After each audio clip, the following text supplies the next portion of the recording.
Ferreira do Alentejo, 14 de agosto de 1995, 2 horas da manhã. Perto da vila, quando dorme junto do seu rebanho, um pastor é surpreendido por um conjunto de fenómenos estranhos. Ao tentar reagir, apercebe-se de que não é capaz de esboçar um único movimento. Está completamente paralisado. O que é que terá acontecido ao pastor Jorge Lota naquela noite de agosto?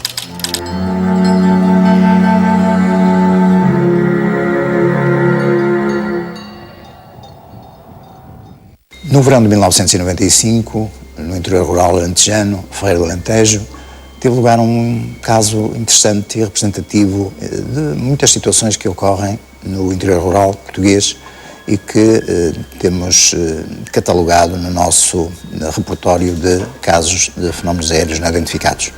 De facto, o caso do pastor Jorge Lota é uma representação de um misto de cultura local, popular, folclórica, digamos, e uma cultura urbana que representa a faceta mais tecnológica dos fenómenos OVNI. Vamos ver qual é o resultado dessa fusão de elementos. Para melhor compreendermos os meandros deste estranho caso, vamos viajar no tempo, até à noite de 14 de agosto de 1995.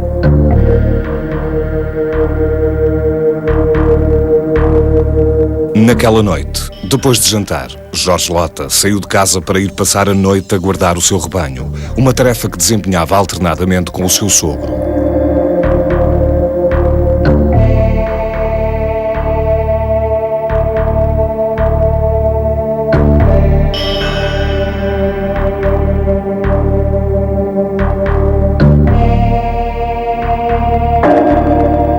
Perto da meia-noite, chegou ao pasto onde se encontravam as suas cabras e ovelhas. Aí, verificou que nada de especial havia a assinalar. A noite estava quente e o rebanho descansava calmamente sob a guarda atenta dos seus cães pastores.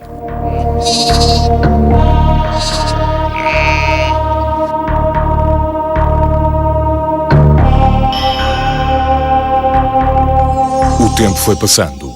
Jorge Lota começou a sentir-se cansado e resolveu deitar-se ao ar livre, mantendo ao seu lado a espingarda que usava para se proteger durante aquelas longas noites de guarda.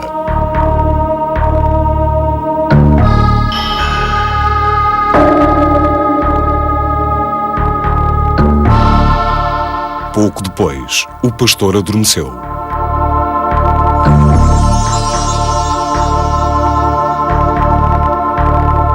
Por volta das 2 horas da madrugada, acordou repentinamente ao ouvir o ladrar contínuo dos seus cães pastores e um estranho zunido de origem desconhecida.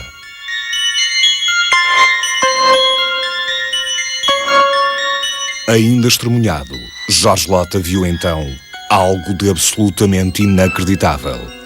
Sobre si, a poucos metros de altura, pairava um estranho objeto voador de onde provinha o tal zunido que continuava a ouvir. Era um objeto de forma longa e arredondada, com 6 a 8 metros de diâmetro e de cor cinza metalizada.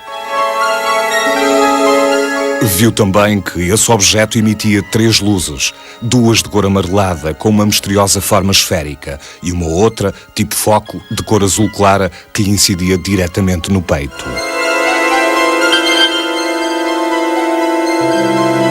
Assustado, o pastor quis reagir, mas quando se tentou mexer, percebeu que não era capaz de efetuar qualquer tipo de gesto ou movimento. O seu corpo estava completamente paralisado. Nesse momento, ouviu alguns ruídos que provocaram uma enorme desordem no seu rebanho. Pensou que alguém o estaria a roubar. Com um grande esforço, conseguiu recuperar todos os seus movimentos e levantou-se rapidamente.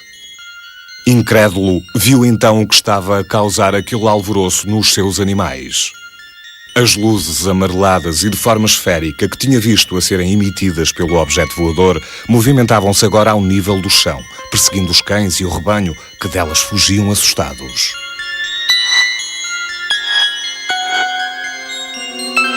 Pouco depois, viu que as esferas luminosas recolhiam de novo ao objeto voador. Era como se estivessem a recolher e a fornecer informações àquele estranho objeto.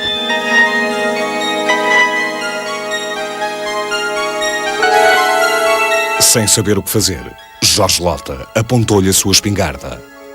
O objeto voador afastou-se subitamente, parando novamente no ar a umas dezenas de metros do local onde se encontrava e intensificou o foco de luz, que mudou a sua cor para azul forte. Sentindo-se em perigo de vida, Jorge Lota decidiu fugir. Dirigiu-se então rapidamente para a sua carrinha, pensando que finalmente ia ver-se livre daquele pesadelo.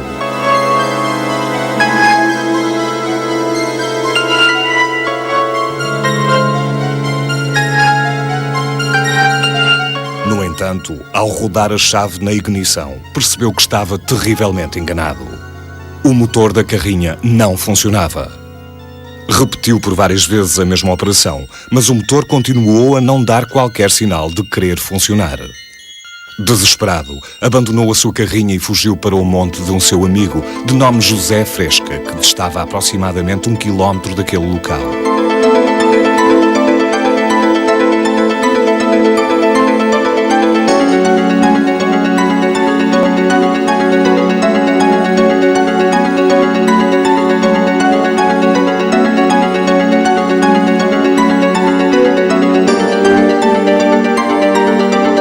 Em pânico, Jorge Lota contou-lhe tudo o que tinha acontecido nessa noite. José Fresca ficou incrédulo, mas quando o pastor lhe apontou o local onde tudo tinha sucedido, tanto Jorge como o seu amigo, que agora estava na companhia da sua mulher e filho, ainda conseguiram ver, ali perto e a baixa altitude, uma das luzes amareladas que pertenceriam ao estranho objeto voador. Pouco depois, a luz desapareceu, apagando-se subitamente. Assustado com todos aqueles fenómenos, Jorge Lota decidiu passar o resto da noite em casa de José Fresca. Seriam 5 horas da madrugada, quando Jorge Lota regressou para junto do seu rebanho.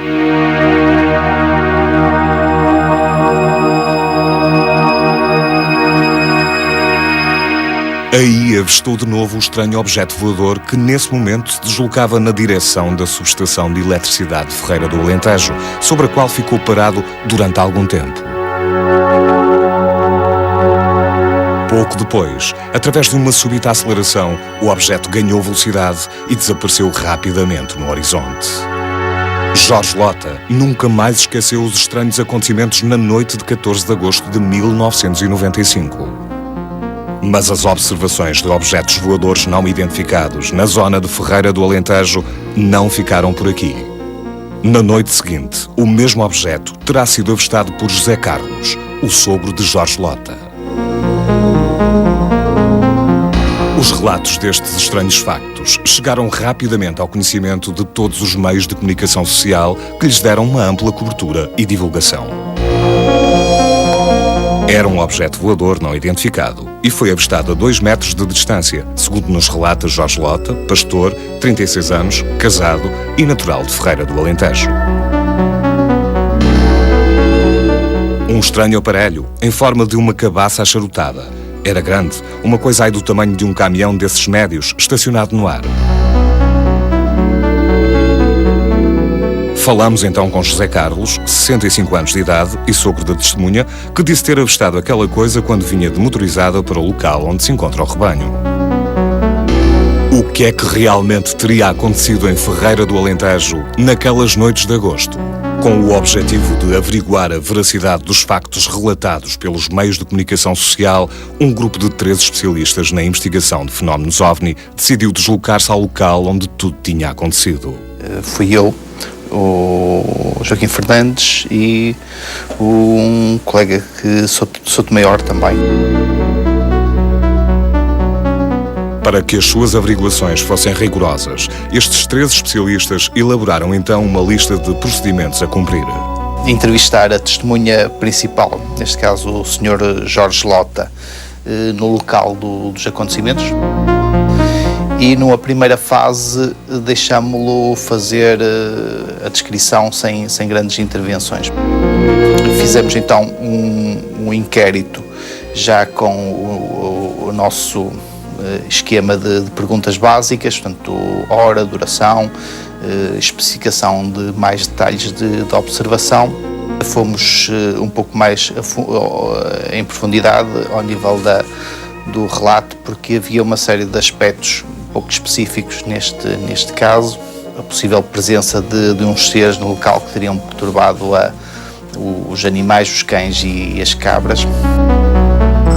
Já em Ferreira do Alentejo, deram início à sua investigação recolhendo o testemunho do principal interveniente naquele caso, o pastor Jorge Lota. Não pareceu uma pessoa que tivesse qualquer tipo de informação sobre, nem cultura suficiente para tirar informação sobre OVNIs ou fenómenos deste tipo.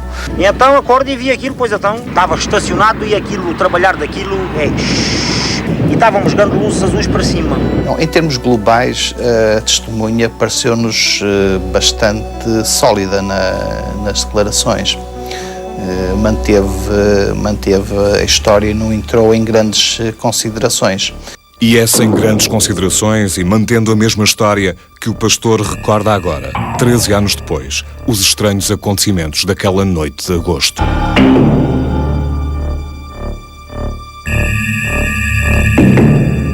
Tinha ali um rebanho de cabras e estava deitado ao pé das cabras, eram 2 horas da manhã. Acordei e vi aquilo, pois então. Era assim, género de uma cabaça, um aparelho grande, uma coisa, aquilo é um aparelho sofisticado, uma coisa boa. Mas não é avião e não é helicóptero, é um aparelho. É assim esta forma. O aparelho tem assim este desenho. Assim, assim, assim. Mas aqui é um ar puxudo, aqui onde está esta luz amarela. E aqui é um painel de luz amarela muito grande, muito grande. E aqui tem uma janelinha do meio para baixo, uma janelinha é assim. Assim é que é a forma dele, assim.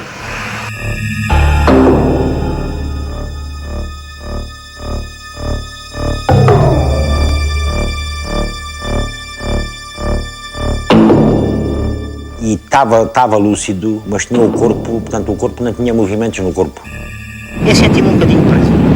Não estava atado, mas estive preso. Preso de quê? Não sei, não sei se era a sonhar, mas eu senti-me preso.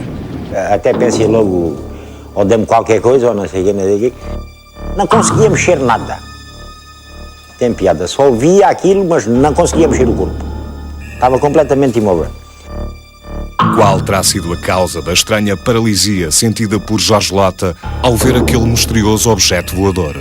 Um estado de pânico, um estado de extrema ansiedade, pode, de facto, haver um bloqueio neuromuscular, em que a pessoa, embora esteja consciente, esteja vigil, é incapaz de se movimentar devido à sua falta de tonicidade muscular. Esses estados poderão durar segundos a minutos, raramente terão uma duração maior.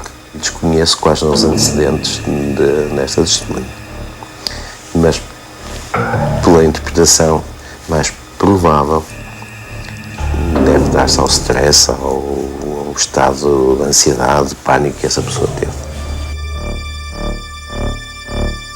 E consegui-me libertar daquela tensão em que estava, com o pensamento não tanto deles quererem roubar as cabras. Pensava de serem ladrões, pois tanta gente vai buscar coisas ruins, né, e parvas. E então consegui-me libertar daquilo e jogo as unhas à espingarda, que a espingarda, quando a gente dorme, o campo fica sempre ao lado da cama, não haja qualquer problema, que aquilo é a defesa de um homem, noite fora de horas no campo sozinho. Essas luzes iam ter a esse aparelho e voltavam, portanto andavam, penso eu que andassem a pesquisar qualquer coisa, acompanhavam-se à distância uma à outra. E como disse e repito, penso que sejam sondas, que eu não tenho cultura suficiente para saber mais e não tenho estudos, não tenho nada, entende, minha senhora? Eu penso que seja isso, não sei mais. E aquilo, conforme eu jogo as mãos à espingarda e quase que lá apontei, aquilo desviou-se um bocadinho e começou-me a mandar a luz mais fina para o braço e para a espingarda, como que avisando. Sempre com a carinha e não sei se fui a que com o medo, não tive bem a chave, mas eu sei que o carro não pôde. E então, corro lá ao monte e quando ia fugindo para o monte, para pedir ajuda ao rapaz, estava aí a 1 quilómetro e qualquer coisa ao monte. Essa luz azul seguia-me e apontava-me com raios azuis direto à espingarda e à mão. Sim, senhora. Depois peço ajuda, o rapaz também viu, pois então, o rapaz também viu. Eu vi aquilo já ali naquela horta que está ali a seguir, não é? Este monte é logo do outro, aqueles vê-se ali aquelas árvores de fruto. E vi aquela luz grande, depois uma luz grande, amarela, visto de cima para baixo. Abrangia 3 ou 4 metros assim no chão. Via andar aquela luz ali na horta, uma luz amarela. Estava ali naquela coisa ali do vizinho, foi só que eu vi aquela luz a andar ali. As pessoas não acreditam. Eu também não acreditava, se não visse, não acreditava, era mau, não é? Porque eu nunca tinha visto aquilo na minha vida.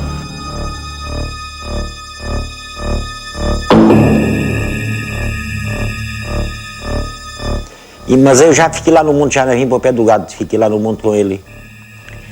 Lá no monte com ele, saí de lá do monte, eram umas 4h30, 5 horas da manhã. E vejo o aparelho deslocar-se a para aquela subestação da luz, a para aquela central elétrica. E esteve lá parado em cima dessa central elétrica. Esteve lá estacionado no ar. E de manhã depois passo lá, também fica para aí a 1 quilómetro, tanto. Passo lá e disse ao guarda noturno, que aquilo tem um guarda noturno, e ele disse-me que cá tinha falta na de ir a um psiquiatra. Enfim, depois também ele respondi mal, pois então. Vou ofender a minha cara, respondi mal também. Isto é interessante porquê? Porque, de alguma forma, na busca da explicação do fenómeno, a testemunha procura dar a máxima informação e distanciar-se de não ser restritiva ou ser muito parca em pormenores. E o excesso de pormenores que para ele é uma espécie de informação precisa, torna-se motivo de descrédito, que é uma certa contradição, não é? Mas a gente depois já não diz mais nada, então aquele mandou-me ir a um psiquiatra. Houve quem me apelidasse de bêbado. A gente depois arranjamos títulos. É títulos de bêbados, é títulos de parvos, é títulos de enfim. E então a gente depois cala-se também com essas coisas, pois então. O facto das pessoas que experimentam tomar tipo de acontecimentos não terem vontade de os explicar ou terem medo de os comunicar é interessante por 2 motivos. Um primeiro é devido a não quererem ser marginalizados na comunidade onde estão, porque invocam uma experiência e uma realidade que é desconhecida das pessoas e correm o risco de ser classificados como marginais, como experimentando sensações, visões que são de alguma forma perigosos para a comunidade ou por vezes associados a tipo de personalidade doentia ou tipo de comportamentos não muito comuns ou não muito aceitos dentro da normalidade da comunidade. No entanto, e apesar do silêncio de Jorge Lota, a equipa de especialistas continuou a receber e a investigar alguns relatos de novas observações de objetos voadores naquela zona.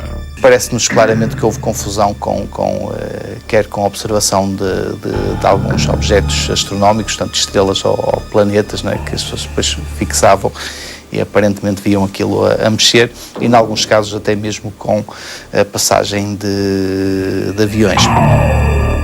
Entretanto, a mesma comunicação social que tanta relevância tinha dado a este caso trouxe a público uma notícia que desmentia a observação do pastor.